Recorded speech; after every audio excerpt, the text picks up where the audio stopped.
This channel does not promote any violent, harmful, or illegal activities. All content provided by this channel is meant for educational purpose only. ক্রিমিনালদের psychology আমরা বুঝতে পারলে তাদেরকে আটকানো আরো বেশি সহজ হয়ে যায়। আরে এটা বাদিক করে এটা এগো এগো এগো দাঁড়িয়ে আছো কেন, তো এমন অ্যাটিটিউডটা থাকে না, তো সেটার মধ্যে একটা পাওয়ার থাকে। এর পরবর্তী ক্ষেত্রে যখনই কল্পিতভাবে লেখা কোনো চরিত্রই আসুক না কেন, একজন অপরাধীর মনস্তত্ত্ব অনুযায়ী সে কিভাবে বিহেভ করতে পারে সেইটা না শেখা হলো। এর আগে যেটুকু কাজ করেছি সবই ভালো ছেলে, মিষ্টি ছেলে। জাস্ট প্যাক আপ বলে ডিরেক্টর এই শব্দটা বলবে, আমার পারিশ্রমিকটা চলে এলো। যারা এই কারণটা নিয়ে হ্যাপি হন, সত্যিই তারা হ্যাপি। তবে আমি দাদা আপনাকে স্টাইলাইজড কিন্তু বানিয়েছি হেভি। হ্যাঁ, প্রচুর সিগারেট খেতে হয়েছে, আমি দিনে সিগারেট খাই না, সরি রাশিদ স্যার। নমস্কার, দ্য ওয়ালে আপনাদের স্বাগত। কিন্তু এই স্বাগত বলার পরে আমি জানি না পরের কোনো এপিসোড বা পরের কোনো ইন্টারভিউতে আমি আবার বসতে পারবো কিনা, কারণ আমি ভীষণ ভয়ে রয়েছি। সেই ভয়টা হচ্ছে এই কারণে, কারণ যদি আমার সঙ্গে চারজন বাংলার ইতিহাসের নটোরিয়াস ক্রিমিনাল থাকে, আমার তো পা কাঁপবেই। আমি পরিচয় করিয়ে দিই কে কে বসে রয়েছেন আমার সঙ্গে। একেবারে ডান দিকে বসে রয়েছেন চেনম্যান, একটু গুগলে সার্চ করতে হবে এই চেনম্যানকে।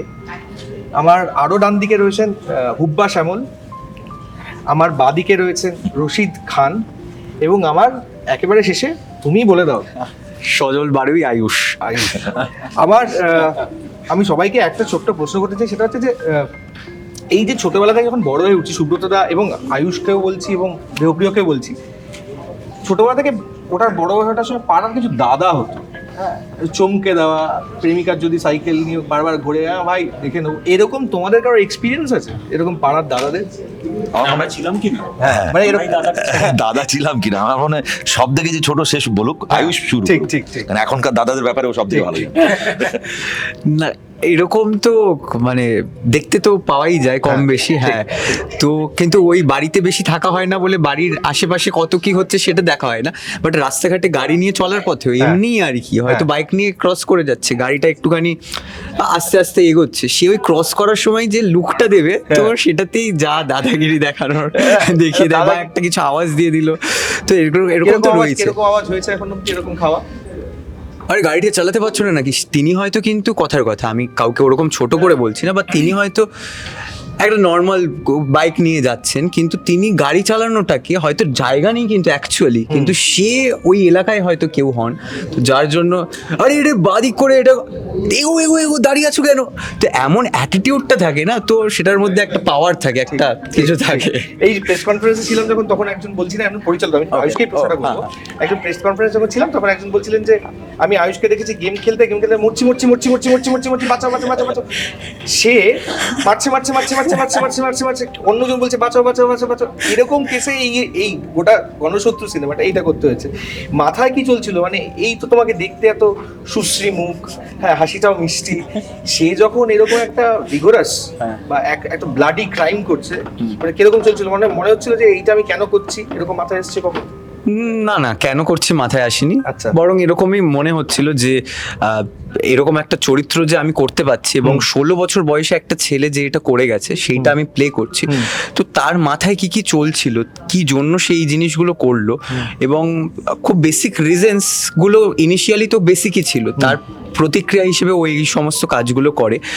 তো আমি এটাই ভাবছিলাম যে কতটা হার্ড হলেও বা কি জিনিসটা মাথার মধ্যে কাজ করলেও এইরকম জায়গায় মানুষ ডিসিশন নিয়ে নিতে পারে, এবং তার ফলস্বরূপ তো গণশত্রুই হয়ে গেল।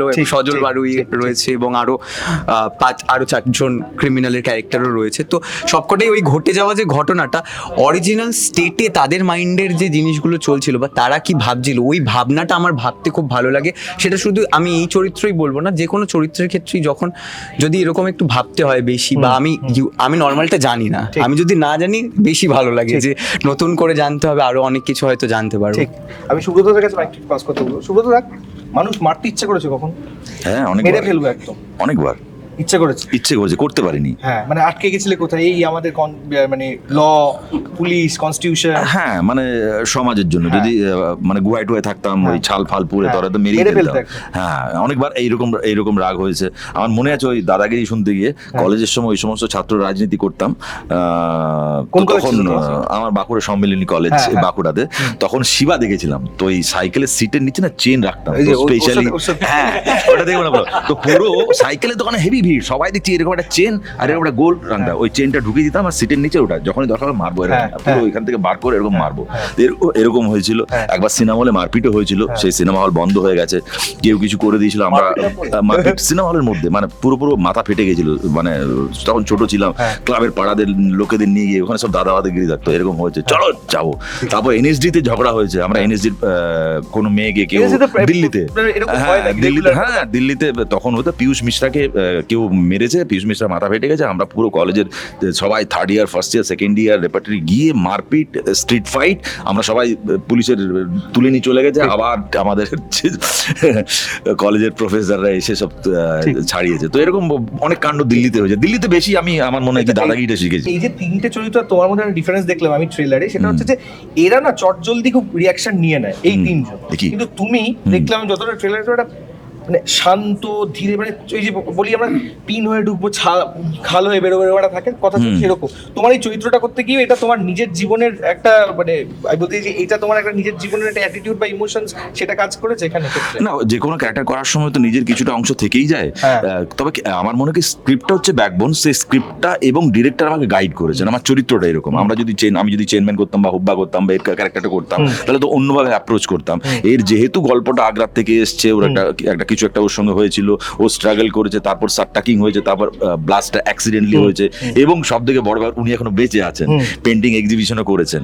তো আমাকে একটু খেয়াল রাখতে যে এমন কোনো জেস্চার, পশ্চার বা কোনো কিছু শব্দ যেন মুখ থেকে না বেরিয়ে যায়, যেটা যে ইনফরমেশন গুলো অ্যাভেলেবেল আছে সেটার উপরে ভিত্তি করে ক্যারেক্টারটা তৈরি করতে হচ্ছে। সেই জন্য আমাকে একটু সাবধান থাকতে সামনে দাঁড়ালে তুমি কি মানে দেখার পরে তোমাকে বললো ভাই এটা তুমি যে করলে, আমার দাদা এটা বলবেন না, তবে আমি দাদা আপনাকে স্টাইলাইজড কিন্তু বানিয়েছি হেভি। হ্যাঁ, প্রচুর সিগারেট খেতে হয়েছে, আমি দিনে সিগারেট খাই না, প্রচুর আপনার জন্য সিগারেট খেতে হয়েছে, বাট আমি 70s একটা সোয়াগ দিয়েছি ডেফিনেটলি, সেটা একটু এক্সট্রা তড়কা দিয়েছি যেটাকে বলে, সেটা আই থিঙ্ক কি লোকেদের ভালো লাগবে, ওনারও হয়তো ভালো লাগবে।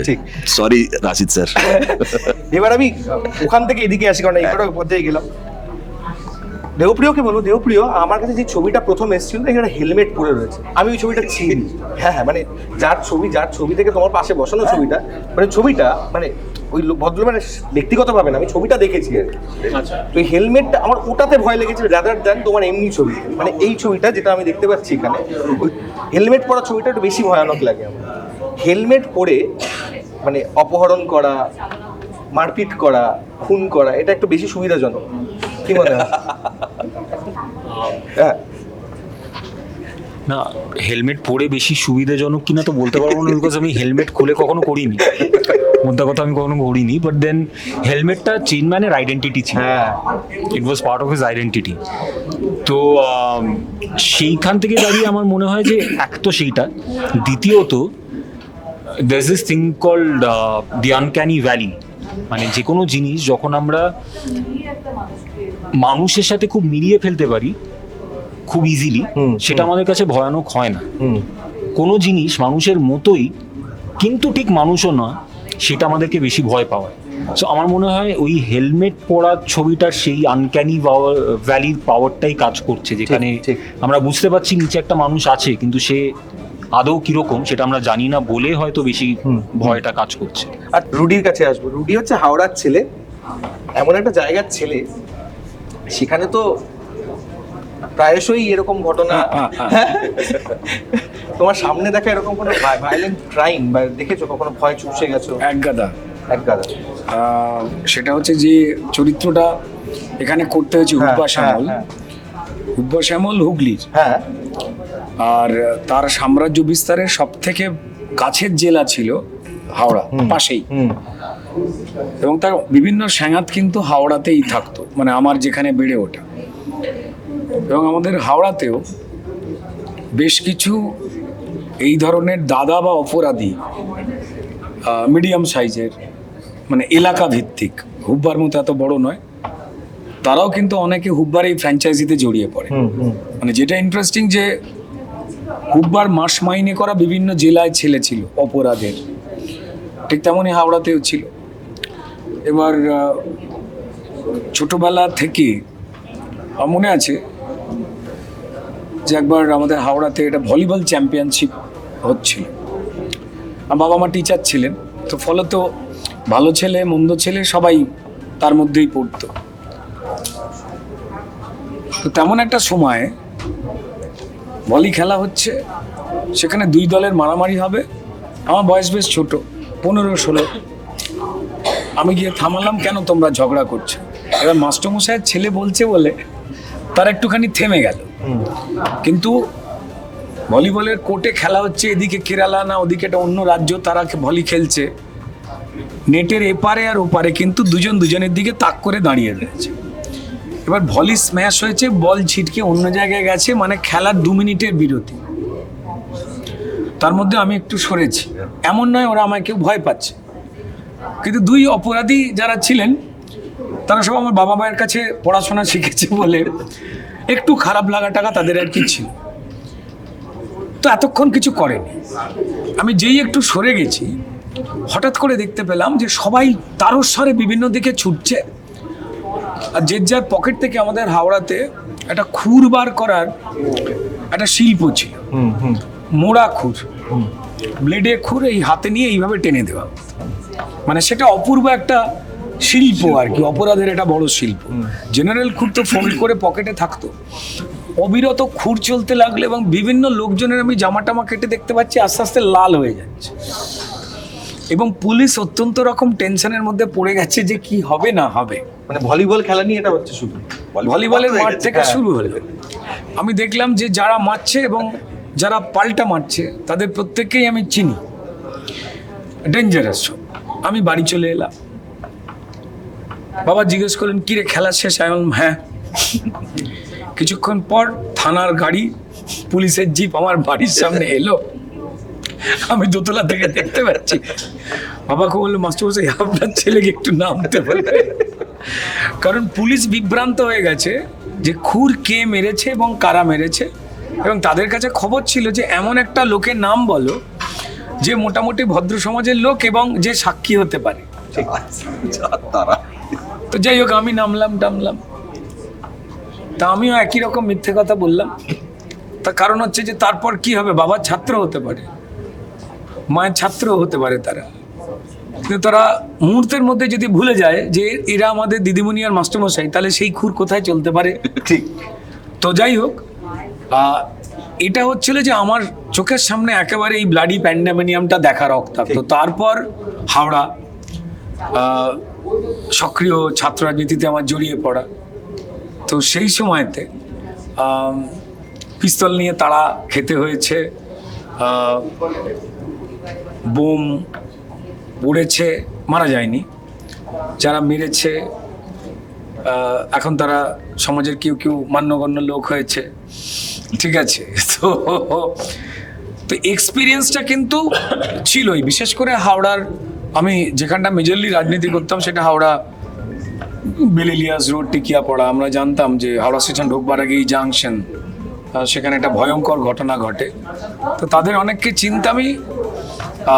আমাদের ছাত্র রাজনীতির সঙ্গে সঙ্গে যেটা ঘটতো আর কি, ওই এলাকায় একটা হাওড়ার লোহার যে ছাঁট মাল বা বাবড়ি যেটাকে বলে, সেটা নিয়ে ভয়ঙ্কর রকম একটা প্রত্যাঘাত চলত, এবং সেখানে যে কোনো রকম গুলি বন্দুক বেরোতো টেরোতো।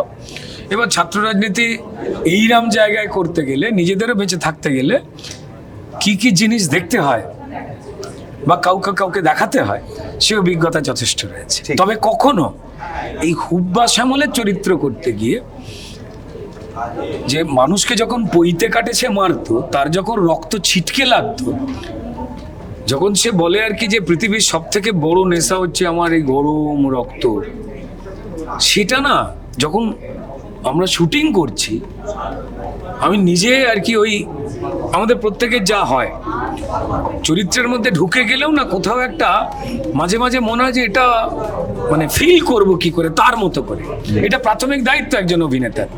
তো সেখান থেকে মাঝে মাঝে নিজেই ভয় পাচ্ছিলাম যে এমনটাও আছে, এই যে চরিত্রগুলো রয়েছে, সেটা পাউলি হোক, সুব্রত হোক, দেবপ্রিয় হোক, ও হোক, যেই হোক না কেন, আয়ুষ হোক, একটা অদ্ভুত মানুষ জগতে যেটা সমাজ যেটাকে অপরাধ বলে মানে, ওদের কাছে সেটা কাজ বা দায়িত্ব অপরাধ নয়।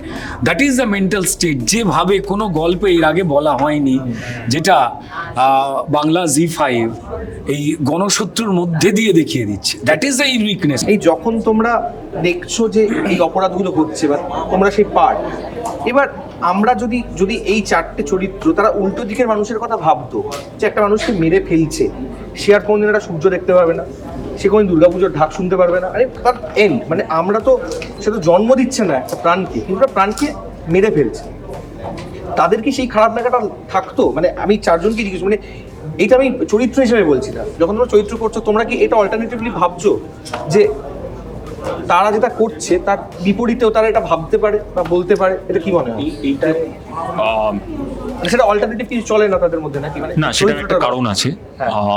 আমরা জানি যে আজকে দাঁড়িয়ে ক্রিমিনাল সাইকোলজিকে কতটা গুরুত্ব দেওয়া হয়, not just here, all over the world. মানে তাদের বিশ্বাস হচ্ছে যে ক্রিমিনালদের সাইকোলজি আমরা বুঝতে পারলে তাদেরকে আটকানো আরো বেশি সহজ হয়ে যায়। তো সেইখানেই একটা জিনিস হচ্ছে যে এই যে টার্মগুলো ইউজ করা হয় specifically in case of serial killers, যে এরা সোশিওপ্যাথ ছিল, এরা সাইকোপ্যাথ ছিল। এবার সাইকোলজিতে কিন্তু সাইকোপ্যাথ আর সোশিওপ্যাথের প্রাইমারি ফ্যাক্টরস ফর রেকগনিশন হচ্ছে, বা rather visible signs of recognition হচ্ছে যে তাদের ভেতরে কোনো এমপ্যাথি বা সিম্প্যাথি কাজ করে না। সো আজকে যদি কোনো চেইনম্যান, যে একটা সিরিয়াল কিলার আরেকটা মানুষকে যখন খুন করছে, তার ভেতরে এই চিন্তা ভাবনাগুলো আসাটা খুবই অস্বাভাবিক, যে এ কালকে উঠে সূর্য দেখবে না, বা এ আরেকটা দুর্গাপুজো দেখবে না, কারণ সেটা ভাবার জন্য তার ভেতরে ওই এমপ্যাথিটা থাকতে হবে। বাট সাইকোলজি যেটা বলে দেয় আমাদেরকে যে ওরা genetically incapable of feeling those emotions. ঠিক। সুব্রতদা, ফেলুদা বলতেন নাকি যে একটা মানুষকে খুন করা সব থেকে কঠিন কাজ।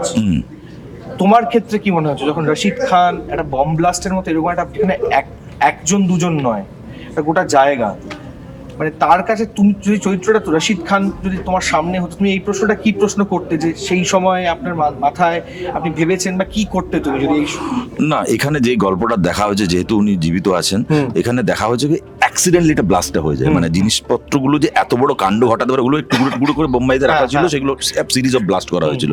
এটা একসঙ্গে করতে গিয়ে আমি তো নিজে জানি না যতটা অনলাইন অ্যাভেলেবেল, অ্যাক্সিডেন্টলি আমি যদি একটা ওয়ার্ডে বলি, সেটার জন্য এটা হয়েছে, যেটা গল্পেতে আছে বা আমরা যেটা অনলাইন ইনফরমেশন পাই। ওনাকে তো কি জিজ্ঞেস করার জানি না, সেভাবে তো রিসার্চ করা হয়নি। তো আমার মনে হয় কি এই ঘটনার পর এই গল্পটাতে যেভাবে দেখানো হয়েছে, কোথাও না কোথাও ওনার একটা ইমোশনাল দিক এখানে দেখানো হয়েছে, যেটা কিভাবে দেখানো হয়েছে সেটা আমার মনে ক্রমশ প্রকাশ্য, এখন ওটা আমি বলতে চাই না ওটার ব্যাপারে। আর যে কোনো বলছি যে কোনো যখন কেউ অপরাধ করে না, জন্মানোর পর একটা হয়, জেনেটিক্যালি একটা হতে পারে, কিন্তু মেজরলি চান্স হচ্ছে তার সঙ্গে ছোটবেলায় এমন কিছু ঘটনা ঘটে যায়, পারিবারিক ইয়েতে বা সেক্সুয়াল অ্যাবিউজ বা সোশ্যালি অ্যাবিউজ বা ইকোনমিক্যালি, এই অ্যাবিউজ থেকেই কিন্তু একটা রিভেঞ্জ বা প্রতিশোধ স্পৃহা ওর মধ্যে জন্মাতে থাকে। যেমন বুলি করলে সেই ছেলেটা সব থেকে বেশি সিরিয়াল কিলার হয়ে যায়, এরকম অনেক ঘটনা আছে, বলতে চাইছি না। তো সেই জন্য আমার মনে হয় কি এটা এই সাইকোলজিটা ডেভেলপ হয় ধীরে ধীরে, জেনেটিক্যালি খুব কম হয়, বাট বেসিক্যালি সোশিয়ালি বা পরিবারের মধ্যে যদি কেউ হয়, ছেলে হোক মেয়ে হোক, এই ব্যাপারটা হয়, যেটা আমরা দেখেছি। ডোমেস্টিক ভায়োলেন্স দেখতে দেখতে বড় হয়েছে, সেও তার মধ্যে প্রবণতাও চলে এসেছে। হ্যাঁ, তার মধ্যে ডোমেস্টিক ভায়োলেন্স থেকে হয়, স্কুলে বুলি হলে বাচ্চারা এরকম করতে থাকে। আমরা যে রিসেন্টলি একটা ব্রিটিশ সিরিজ দেখলাম, যেটা ওয়ান শটে করা হলো। হ্যাঁ, তো ওই তো অ্যাডোলেসেন্স, তো এইরকম ব্যাপারটা হচ্ছে তার ছোটবেলায় বা কৈশোর জীবনে যখন ওই টিন এজ থাকে, তখন এমন একটা কিছু হয়ে যায় যেটা পুরো জীবন তাকে বয়ে নিতে হয়, এবং সেইটার জন্যই অনেকে অনেক কিছু হয়। যেমন আমার ছোটবেলায় আমি দেখেছি যে আমি কেন সিনেমা দিলাম, আমি ওটার ব্যাপারে বেশি যাচ্ছি না, তো আমি কেন এই মারপিটগুলো আমি কলেজের লাইফ দেখেছি, তারপর ওই গ্যাং ওয়ার বা স্ট্রিট ওয়ার আমি দিল্লিতে দেখেছি। তো ওইগুলো দেখার পর কোথাও না কোথাও এই যখন করি, তখন ওই এক্সপিরিয়েন্সগুলো কাজে লাগে। তার মানে এই নাই আমি এমন কিছু করেছি যে আমার জেলে যাওয়া উচিত, না, অতটা করতে পারিনি, অতটা করার শক্তিও ছিল না, তবে হ্যাঁ ডেফিনেটলি কখনো কখনো যে বাচ্চা বয়সে যা হয়, ঠিক। বলছিলাম না, তো আমাকে একটা ছেলে বললো, শোন তুই তো এদিক ওদিক রাত্রিবেলা প্রাইভেট টিউশনে পড়াতে যেতাম, আমার একটা ছোট্ট লাঠির মধ্যে দিয়েছিল, তো লাঠির মধ্যে এরকম বললো, কি বলে একটা ঘোরালাম, দেখলাম একটা চাকু, হ্যাঁ ও বললো না তুই এদিকে ঘোরাস, ওটা সিটের নিচে রাখবি। ও আমার চকি রাজনীতি করতো, তো আমি কোনোদিন ব্যবহার করিনি, বাট ওটা বেশ ভালো লাগতো। শিবা দেখেছি চেন ছিঁড়ে দিচ্ছে, আমিও চেন রেখেছি, পিছনে রাখলাম। মা বলছে এটা কি রে পিছনে লাঠির মতো, না না ওটা ওই বাচ্চাগুলোকে একটু করতে হয় তো, অঙ্ক ফঙ্ক পারে না ওই জন্য। তো এইটা আর কি। আয়ুষ, ভারী ভারী প্রশ্ন করবো, একটা সিরিয়াস প্রশ্ন করবো, কিন্তু একটু আমার মনে হয় হ্যাঁ না, ও এত কিছু হয়তো এখনো পাইনি। করবি কলেজেরটা খালি হয়েছে, আর আমি- বাকি আর কোনো আমি- কিছু এক্সপিরিয়েন্স হয়নি। না আমি বলছি যে এই যে এখন বলে যে এই যে ক্রিমিনাল অ্যাক্টিভিটি বা আমার এই মাথাটা একটু ক্রিমিনাল অ্যাক্টিভিটির দিকে যাচ্ছে, এই বয়সটা এই তোমার এই এজটা যেটা কাটাচ্ছ, মানে 16, 18, 20, 21 এই এরকম একটা, কেন মনে হয় মানে তারা কি পাচ্ছে না, মানে দে আর ভেরি মাচ, তাদের থেকে পরিবারের সঙ্গে একটু হালকা বাবা মারা বুঝতে পারছে না, কি মনে হয় তোমার বন্ধু বান্ধবদের মধ্যেও হতে পারে এরকম, যাদের মধ্যে একটু রয়েছে এরকম একটা কিছু ক্ষতি করার টেন্ডেন্সি, এটা খুব বলা হয়, ক্ষতি করলাম, কোনো মানুষকে একটু পিঞ্চ করলাম, হয়তো সেটা বুঝতে পারছে না, কিন্তু সেটা একটা টেন্ডেন্সি কাজ করে, কেন মনে হয়, কি মনে হয় এই ক্ষেত্রে? আমার তো মনে হয় যে সে বা যারা এরকম ধরনের কাজ করেন তাদের হয়তো বাড়িতে বা তারা যে ওই একা লাইফটা কাটায়, সেই তার একা লাইফটা কিভাবে কাটছে সেটার উপর ডিপেন্ড করে তার এই ধরনের কিছু টেন্ডেন্সিস আসাটা। সো তার যদি ওই রকম ভাবে নিজের যে পার্সোনাল লাইফটা সেইটা সে মা বাবার সাথে যেটা থাকছে, বা সেটা স্কুল হতে পারে, কলেজ হতে পারে, বা সেটা এখন তো সোশ্যাল মিডিয়াও রয়েছে, তো সেইটার মাধ্যমে সে অ্যাকচুয়ালি কোন জিনিসটা কনজিউম করছে বা কি অ্যাকচুয়ালি ভেতরে নিচ্ছে, ঠিক ভুলটাও তো বুঝে নিতে হবে, অনেক কিছুই আসে সোশ্যাল মিডিয়া বা চারিপাশে, বাট সেইটার মধ্যে থেকে যে জিনিসটা নেওয়াটা বা অ্যাকচুয়ালিও তারপর আর সে বিচার হয়তো করতে পারছে না যে এটা অ্যাকচুয়ালি আমি যেটা করছি সেটা হয়তো ভুল, খারাপ। কিন্তু তার কাছে সেটা তখন ঠিক মনে হয়ে যাচ্ছে এবং সে সেইটার মাধ্যমেই নিজে স্ট্যান্ড আউট করছে। ঠিক, আমি সবাইকে একটা প্রশ্ন দিয়ে শেষ করব। এই সিরিজ গণশত্রুর প্রত্যেকটা এপিসোড বা 4টে এপিসোড কি দিল তোমাদেরকে, মানে আমার তো মনে হয় যে তোমাদেরকে সবাইকে যেটা দিয়েছে সেটা হচ্ছে একটা ভিলেন দিয়েছে, মানে তোমাদের নিজেদের ভিলেন। হ্যাঁ, মানে এরকম চরিত্র হয় না যে আমি একটা ভিলেন এবং সত্যিকারের একটা ভিলেন, যে সত্যিকারের মানে বাংলার ইতিহাসে ছিল এরকম একটা ভিলেন তোমাদের 4জনকে দিয়েছে। এছাড়া 4জনকে কি দিয়েছে? আমি আয়ুষ থেকে শুরু করি, আয়ুষ সব থেকে ওর কাছে বারবার আসতে সব থেকে ছোট, তো আয়ুষ। আমাকে একটা এই সিরিজটা আমাকে একটা ক্রেজি এক্সপিরিয়েন্স দিয়েছে, কারণ আমি ইউজুয়ালি এর আগে যেটুকু কাজ করেছি সবই ভালো ছেলে, মিষ্টি ছেলে, ওর ভালো লাগছে প্রেমিক না, ছেলে, ভালো লাগছে এরকম করতাম। না ভালো লাগছে না, বাট ভালো লাগতো কিন্তু একটু বিভিন্ন রকম নতুন জিনিস যখন আরো কাজও দেখতাম, তো তখন নিজেরও মনে হতো যে এরকম একটা চরিত্র যদি বাংলাতেও হয় বা এরকম চরিত্রের অপশন যদি অপরচুনিটি আমার কাছে আসে। তো সজল বারুইটা যে আমার বয়স 22, কিন্তু তা সত্ত্বেও যে 16 বছরের সজল বারুই আমি প্লে করতে পেরেছি, এটার জন্যই খুব থ্যাঙ্কফুল। এবং এরকম একটা ডার্ক চরিত্র যার সাথে এরকম ঘটনাগুলো ঘটে গেছে সেইটা দর্শকের সামনে তুলে ধরতে পারছি, এটাই আমার কাছে খুব বড় পাওনা এবং হোপফুল যে মানুষের ভালো লাগবে। ঠিক, থ্যাংক ইউ। সুব্রতদা। আমি বলবো কি, রাশিদ খানকে যেভাবে এখানে প্রেজেন্ট করা হয়েছে, বাংলা হিন্দি মিশিয়ে, আগ্রার থেকেও যে স্ট্রাগলটা সেখানে দেখানো হয়েছে, এবং এটা গডফাদার মতো ওকে ফ্যামিলি ম্যান হিসেবে প্রেজেন্ট করা হয়েছে, এবং খুবই সতর্ক থাকতে হয়েছে, যেহেতু উনি জীবিত আছেন, যেহেতু ওনার ফ্যামিলি আছেন, যেহেতু প্যারোলে মাঝে মাঝেই আসেন, আমার কাছে ফোনও আসতে পারে বা প্রডিউসারের কাছেও ফোন আসতে পারে, যেহেতু অত্যন্ত সতর্কতার সঙ্গে আমি এই চরিত্রটা করেছি, এবং এটা সবসময় লক্ষ্য রেখেছি কি প্রত্যেকটা করার পিছনে তার কারণটা কি। আমি যতক্ষণ না কারণটা হচ্ছে, আমি যখন স্ক্রিপ্ট ডিসকাশন করি, হ্যাঁ এটা তাহলে ঠিক আছে, ইনফরমেশনটা অ্যাভেলেবেল, এবং ডেফিনেটলি আমি যেটা আগেই বললাম যে এর দায়িত্বটা কিন্তু পুরোটা that was an accident, but definitely he was a satta king, সেটা ল বিচার করবে। ওনার একটা হোটেলও ছিল, আমি জানি সেই হোটেলটা সেই সময় খুব বিখ্যাত ছিল, তখন তো এত কিছু বড় বড় বিরিয়ানি সেন্টার ছিল না, ওটা ছিল যেখানে আলু আর ডিম দুটোই দেওয়া হতো। তো সেই হিসেবে আমার সব থেকে একটা পজিটিভ লেগেছে, অনেকদিন ধরে ভাবছিলাম একটা সোয়াগ মার্কা, একটা স্টাইল, হ্যাঁ জিতেন্দ্র মার্কা 70s করবো, সেটাতেই চান্সটা পেয়েছি। ঠিক, থ্যাংক ইউ। রুডি, কি দিল এই চরিত্রটা? একটা অদ্ভুত অভিজ্ঞতা দিল যে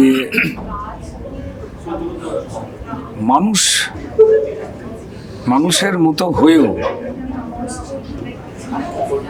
রক্ত কি করে সব থেকে পৃথিবীর সেরা নেশা হতে পারে, স্যাডিস্টিক প্লেজার বলে আমরা একটা কথা শুনেছিলাম। কারণ এছাড়া অন্যান্য যে যে চরিত্রগুলো নেগেটিভ চরিত্র আমরা নিশ্চয়ই কেউ না কেউ প্লে করেছি বা করি, কিন্তু সেগুলো না লেখকের কল্পনা থেকে যদি এমনটা হয় বলে লেখা হয়, সেখানে কোথাও না একটা যুক্তির ফাঁক থেকে যাওয়ার সম্ভাবনা থাকলেও থাকতে পারে। কিন্তু এখানে যেভাবে ডকুমেন্টেশন তৈরি হয়েছে এবং গল্পগুলো বলাই হচ্ছে এই যে জনশত্রু যারা সমাজে, তাদের পয়েন্ট অফ ভিউ থেকে, এবং ফলত একটা অপরাধকে অপরাধ না মনে করা মানুষ সে কিভাবে ভাবতে পারে। আমার মনে হয় যে এর আগে অন্য যে চরিত্রগুলো করি বা করেছি বা হয়তো করব, সেখানে না কোথাটা কল্পনা মেশাবার স্কোপ আছে, যারা আমরা অপরাধকে অপরাধ নয় মনে করে বড় হইনি। কিন্তু এটা করতে গিয়ে যে অ্যাঙ্গেলটাতে পৌঁছতে পারলাম, আমার মনে হয় যে আমরা প্রত্যেকেই এখানে 5টা গল্পে আমরা যে 5 জন অভিনয় করেছি বা এখানে যে 4 জন এখন বসে রয়েছি, আমাদের একটা সুবিধে হলো যে এর পরবর্তী ক্ষেত্রে যখনই কল্পিতভাবে লেখা কোনো চরিত্রই আসুক না কেন, একজন অপরাধীর মনস্তত্ত্ব অনুযায়ী সে কিভাবে বিহেভ করতে পারে সেটা মাথা ঢুকে গেল আভ্যন্তরীণভাবে, সেইটা না শেখা হলো। মানে একজন অ্যাক্টর হিসেবে আমি বলবো যে, অন্তত আমার ক্ষেত্রে, বাকি আমার বন্ধুরা নিশ্চয়ই তাই বলবে, যে এটা একটা বড় পাওয়া হলো। অভিনেতা হিসেবে আমরা অনেকগুলো জায়গায় রিচ করবার চেষ্টা করি, কিন্তু সব জায়গায় আমরা পৌঁছতে পারি না। তাই যদি এটা এমন হতো বলেই কিন্তু আমরা পোট্রে করি, এবং অধিকাংশ দর্শক সেটাকে দেখে অ্যাভারেজ অংশে মিলে গেলে আমাদের বলেন যে দারুণ লেগেছে চরিত্রটা। আমরা 100ই কি মেলাতে পারি না, কারণ 100 মেলানো কখনো সম্ভব নয়। আমরা ওই চেষ্টাতেই রয়েছি বলে এখন we are trying to be an actor. অভিনেতা হওয়ার চেষ্টাটাই একজন অভিনেতাকে বাঁচিয়ে রেখে দেয়, যে সে অভিনেতা হতে পারছে কিনা। আমার মনে হয় যে এখানে আমরা যারাই কাজ করেছি, এই সিরিজটা, এই 5টা এই বাংলার মাটির কুখ্যাত অপরাধের সিলেবাসকে অন্যভাবে তৈরি করা যারা অপরাধী ছিল, তারা এইটুকু অন্তত দিয়ে যেতে পারলো যে অভিনেতা হিসেবে আমরা এরপর কোনো চরিত্র করতে গেলে আর কোন অ্যাঙ্গেল দিয়ে ভাবতে পারি। ঠিক, থ্যাংক ইউ।